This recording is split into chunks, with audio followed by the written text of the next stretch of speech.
আজকের গল্প শ্রাবন্তী মিস্ত্রির লেখা অর্ধাঙ্গিনী।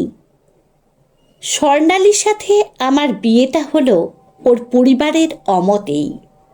স্বর্ণালীর জেদের কাছে হার মেনে অনিচ্ছা সত্ত্বেও ওর বাবা মা বিয়ের আয়োজন করল।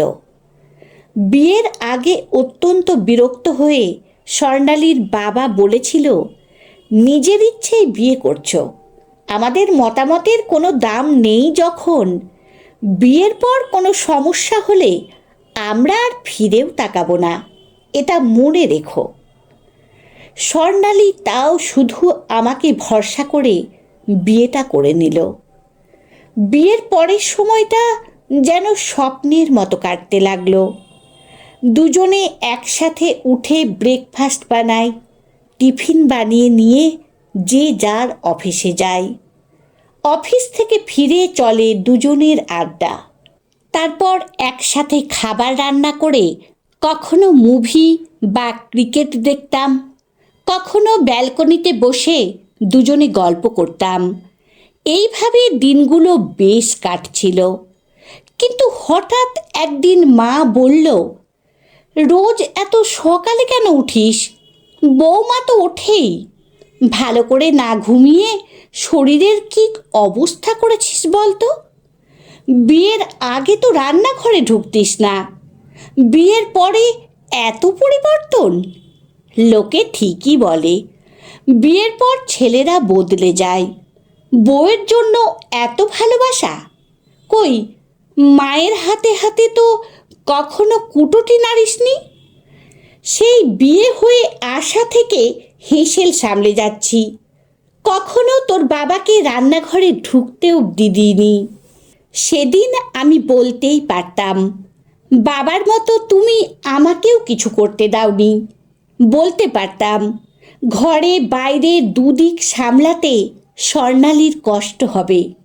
বলতে পারতাম, মেয়েটা আমার কাছে পরিবার ছেড়ে এসেছে, ওর ভালো রাখার দায়িত্ব আমার। বলতেই পারতাম, যুগ বদলেছে, রান্না জানাটা একটা সাধারণ ব্যাপার, বরং নিজের কাজ নিজে না করতে পারাটা খুব বিপজ্জনক। অথচ আমি কিছুই বলিনি, উল্টে সকাল সকাল ঘুম থেকে ওঠা বন্ধ করে দিয়েছি। এখন স্বর্ণালী আরও তাড়াতাড়ি উঠে একাই রান্না করে। আমি বাবার মতোই হয়ে গেছি।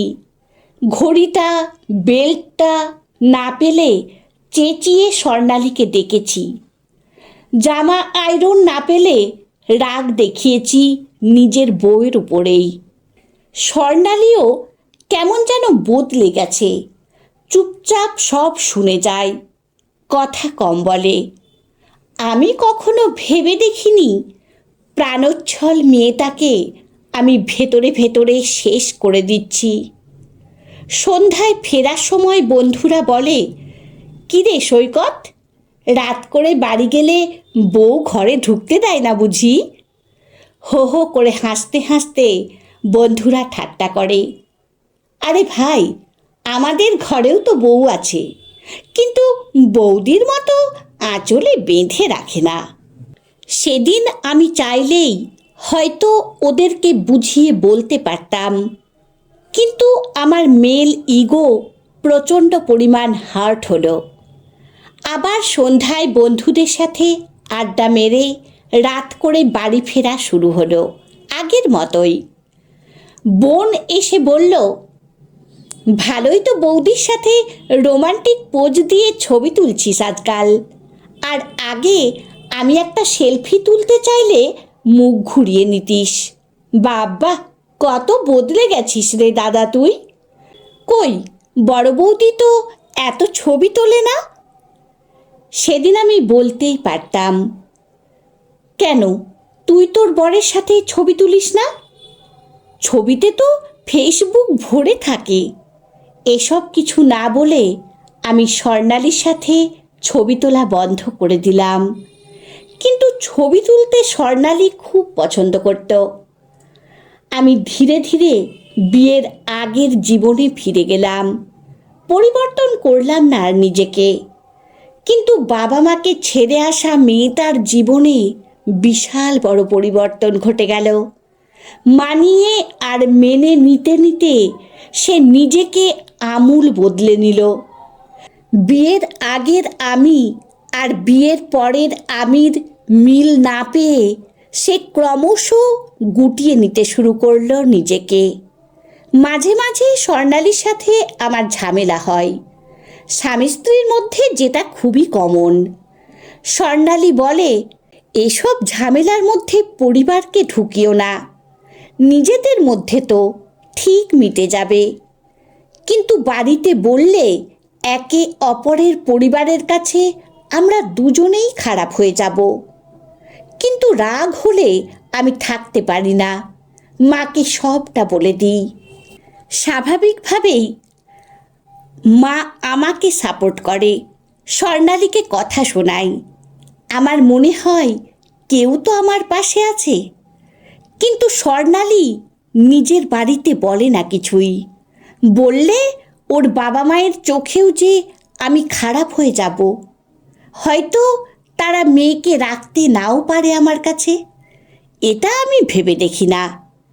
স্বর্ণালী আমাকে ভালো প্রমাণ করার জন্য বাবা মায়ের কাছে আমার তারিফ করে, আর আমি পরিবার বন্ধু বান্ধবদের নিজেদের অশান্তির কথা বলে নিজেকে হেয় করি, মানুষকে সমালোচনা করার সুযোগ করে দিই।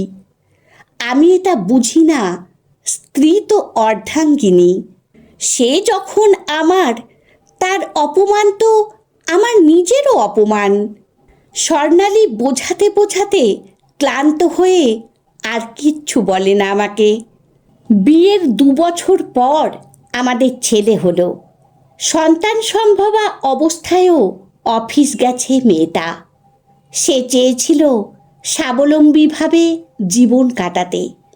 কিন্তু আমাদের ছেলে রুদ্র হওয়ার পর যখন ও মেটারনিটি লিভ কাটিয়ে চাকরি জয়েন করার কথা বলল, মা বলল, ও চাকরি ছেড়ে দাও, ওইটুকু বাচ্চাকে সবসময় দেখবে কে? আমার বয়স হয়েছে, আমি কি পারি আর? কাজের লোকেদের উপর ভরসা হয় না এখন। মা চলে গেল কয়েক মাস করে দাদার বাড়ি আর বোনের বাড়িতে থাকার জন্য।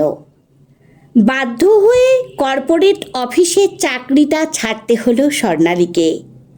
আমি চাইলে হয়তো মাকে বোঝাতে পারতাম বা অন্য কোনো উপায় বের করতে পারতাম, কিন্তু মেরুদণ্ডহীন সরীসৃপের মতো বললাম, মায়ের বয়স হয়েছে, বাচ্চাকেও তো সময় দিতে হবে, আমি তো করছি রোজগার, তুমি চাকরিটা ছেড়ে দাও।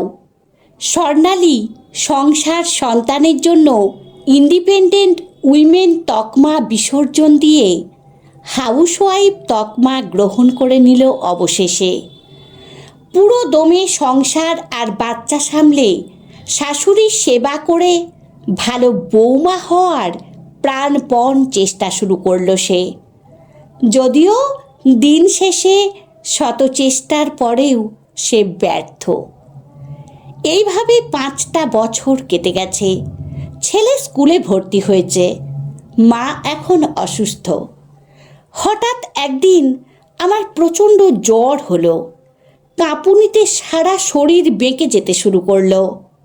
কয়েকদিনের মধ্যেই টের পেলাম শরীরের একটা সাইডে আর জোর পাচ্ছি না।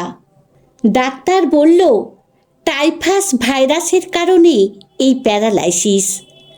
দিনের পর দিন চিকিৎসা চলতে শুরু হলো। কিছুদিনের মধ্যে আমার চাকরিটাও চলে গেল। তখন সংসারের অচল অবস্থা, সেভিংস ভেঙে ভেঙে কোনো মতে চলতে লাগলো সংসার। কিন্তু কয়েক মাসেও যখন সুস্থ হতে পারলাম না, মা বলল, এই অবস্থাতে আমায় কে দেখবে বল, আমি বরং তোর দাদার কাছে চলে যাই, ওষুধগুলো অবধি কিনে দিতে পারছিস না, কি করবি আর বল এই অবস্থাতে? দাদা বা বোনের কাছে অর্থ সাহায্য চাইলে সংসার আর বাচ্চাদেরকে কারণ হিসেবে দেখিয়ে দায় সারল তারা। বন্ধুদের কথা কি আর বলবো। আমার ফোনই তারা রিসিভ করলো না, জানতো টাকা চাইব। একে একে আমার চারপাশটা ফাঁকা হয়ে গেল। রয়ে গেল শুধু একটা মানুষ, স্বর্ণালী। একটা চাকরির চেষ্টায় রাস্তায় রাস্তায় ঘুরতে লাগলো মেয়েটা। অবশেষে আগের কোম্পানি আবার স্বর্ণালীকে চাকরিতে বহাল করলো। ওখানে ওর রেপুটেশন ছিল ভালো, কর্মদক্ষতা নিয়ে তারিফ করতো সবাই। ছেলেকে বাপের বাড়ি মায়ের কাছে রেখে চাকরি শুরু করলো স্বর্ণালী। আমি আলতোভাবে কথা বলতে পারি, কিন্তু আর স্বর্ণালীর চোখে চোখ রেখে তাকাতে পারি না। সকালে স্নান করিয়ে ভাত মেখে খাইয়ে অফিস যায় স্বর্ণালী। আমার চোখ থেকে ফোঁটা ফোঁটা জল গড়িয়ে পড়ে। দিনে 2 বার ফিজিওথেরাপি হয় আমার। আমি সন্ধ্যায় দরজার দিকে তাকিয়ে অপেক্ষা করি, কখন ফিরবে সে। এখন আমার ভরসা সম্বল একজন, সে আমার স্ত্রী, আমার অর্ধাঙ্গিনী। এখন ভীষণ আফসোস হয় আমার। অন্যের কথা শুনে আমি আমার নিজের মানুষকে এতগুলো বছর খারাপ রেখেছি বলে। আজ আমার বিপদের দিনে তারা আশেপাশে কোথাও নেই, যাদের জন্য নিজের ভালোবাসার মানুষের থেকে দূরত্ব বাড়িয়েছি একটু একটু করে। সন্ধ্যায় বাড়ি ফিরে টিভিতে আমার পছন্দের গান বা সিনেমা চালিয়ে দেয় স্বর্ণালী। আমি টিভির দিকে তাকাই না, কেবল ফ্যাল ফ্যাল করে তাকিয়ে থাকি স্বর্ণালীর দিকে। মাস 6 কাটল। আমার খারাপ সময় কেটে গেছে। এখন আমি অনেকটা স্বাভাবিক। স্বর্ণালী হাত ধরে আমাকে পার্কে হাঁটতে নিয়ে যায়। হাত দিয়ে একটু একটু করে খেতে শুরু করেছি। এই কয়েক মাসে বুঝে গেছি একাকিত্ব ঠিক কতটা ভয়ঙ্কর। কিছুদিনের মধ্যে পুরোপুরি সুস্থ হয়ে গেলাম আমি। আবার আমি কাজে জয়েন করলাম। তবে এই অসুস্থতা আমাকে অনেক কিছু শিখিয়েছে। চোখে আঙুল দিয়ে বাস্তবতা আর মানুষ চিনতে সাহায্য করেছে। এখন রোজ সকালে আমরা একসাথে গল্প করতে করতে কাজ করি। ছেলেকে স্কুলে পৌঁছে নিজেদের অফিস যাই।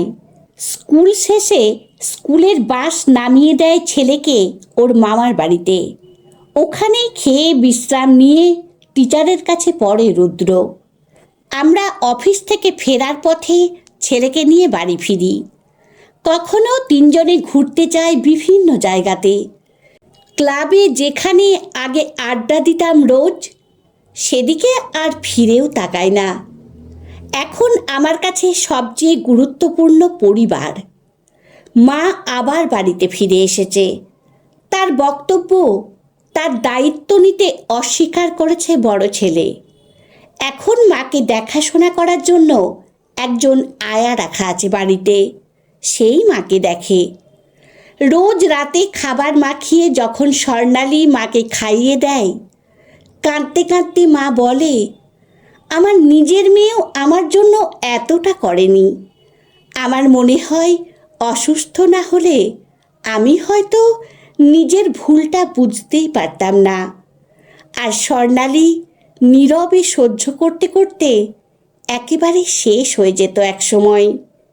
আমার মতো এমন অনেকেই আছে যারা আজও বুঝতে পারেনি নিজেদের ভুলটা। নিজেদের অজান্তেই নিজেদের সম্পর্ককে ক্ষতবিক্ষত করে চলেছে তারা।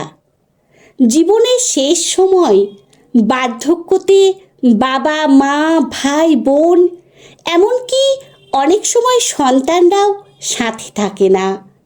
একে অপরের সাথে কেবল থেকে যায় স্বামী স্ত্রী। তাই জীবনের শেষ সময়ে এসে আফসোস করার চেয়ে বিবাহিত জীবন শুরু করার সময় থেকেই নিজেদের সচেতন থাকতে হবে ও সম্পর্কের ব্যাপারে যত্নশীল হতে হবে। তবেই গোটা জীবনটা সুন্দর কাটবে। কারণ দিন শেষে নিজেদের ভালো থাকাটাই আসল।